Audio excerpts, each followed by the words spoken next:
Hello வணக்கம். என்னோட நல்ல நேரம் சேனலுக்கு உங்களை வரவேற்கிறதுல நான் ரொம்பவுமே மகிழ்ச்சி அடைகிறேன். இன்றைக்கி ரொம்பவுமே பயனுள்ள, அதுவும் இல்லாமல் வருகின்ற நாட்களில் நடக்க போகிற ஒரு விசேஷமான திருவிழாவை பற்றி தான் இந்த பதிவில் நான் சொல்ல போகிறேன். வீடியோவை முழுமையாக லாஸ்ட் வரைக்கும் பாருங்கள். இந்த மாதிரி நீங்கள் விரதத்தை கடைபிடிச்சிங்க அப்படின்னா கண்டிப்பாக முருகப்பெருமானோட அருள் நம்ம எல்லாருக்கும் கிடைக்கும் அப்படின்னு ஒரு பதிவில் நான் படித்தேன். அதை பற்றி தான் உங்ககிட்ட சொல்கிறதுக்கு வந்திருக்கேன். வீடியோ முழுமையாக பாருங்கள். அப்போ தான் தகவலை தெரிஞ்சுக்க முடியும். வாங்க வீடியோக்குள்ளே போகலாம். முருகனுக்கு மிகவும் விசேஷமான திருவிழாவில் ஒன்று தைப்பூசம். அது எப்போ கொண்டாடுறாங்க, ஒரு டம்ளர் பால் இருந்தால் போதும், தலைவிதியே மாற்றிடும் அப்படின்னு சொல்கிறாங்க. தைப்பூசம் இந்த ஆண்டு செவ்வாய்க்கிழமை வர்றதுனால ரொம்ப விசேஷம் அப்படின்னு சொல்கிறாங்க.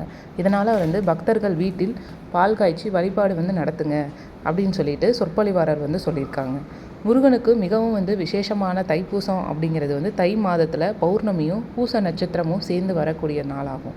இந்த வகையில் இந்த ஆண்டு பார்த்திங்கன்னா பிப்ரவரி 11ஆம் தேதி செவ்வாய்க்கிழமை வருது அப்படின்னு சொல்கிறாங்க. தைப்பூசம் எப்போ அப்படின்னா பூச நட்சத்திரமானது பிப்ரவரி 10ஆம் தேதி மாலை 6:01 மணிக்கே தொடங்குது. பூச நட்சத்திரம் முடிவடையும் நேரம் பிப்ரவரி 11ஆம் தேதி மாலை 6:34 மணிக்கு முடியுது. எனவே இந்த நேரத்துக்குள்ளே நீங்கள் தைப்பூச வழிபாடுகளை செஞ்சு முடிச்சுக்கிறது நல்லது. நம்ம என்ன செய்யணும் அப்படின்னா, ஃபஸ்ட்டு தைப்பூச திருநாள் அன்னைக்கு அதிகாலையில் எந்திரிச்சு குளிச்சுட்டு முருகனை வழிபாடு செய்யணும். முருகனுக்கு பூஜை, முருகன் கோயிலில் நடைபெறும் சிறப்பு பூஜைகளில் தவறாமல் கலந்து கொள்ள வேண்டும் அப்படின்னு சொல்கிறாங்க. முக்கியமாக தைப்பூச நாட்களில் விரதம் இருந்து வழிபடுவது வழக்கம். இதனால் காலை முதல் பூஜைகளை செய்து மாலை 6 மணிக்கு முருகனுக்கு நெய்வேத்தியம் செய்யலாம் அப்படின்னு சொல்கிறாங்க.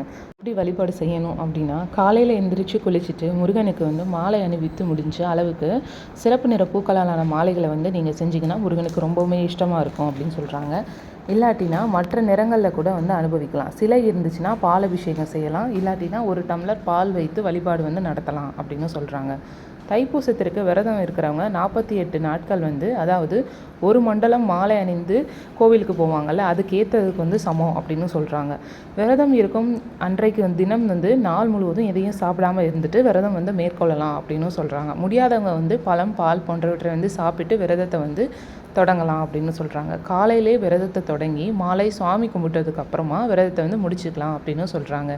முருகனுக்கு என்ன விதமான நெய்வேத்தியங்கள் பண்ணணும் அப்படின்னா, ஏதாவது ஒரு இனிப்பு படைக்கலாம். குழந்தை இல்லாதவங்க விரதம் இருக்கலாம். கடன் தொல்லை, திருமண தடை உள்ளிட்டவர்களை தீர்க்கும் தைப்பூசம் விரதம் இருந்தால் ரொம்பவுமே பலன் அளிக்கும் அப்படின்னு சொல்கிறாங்க.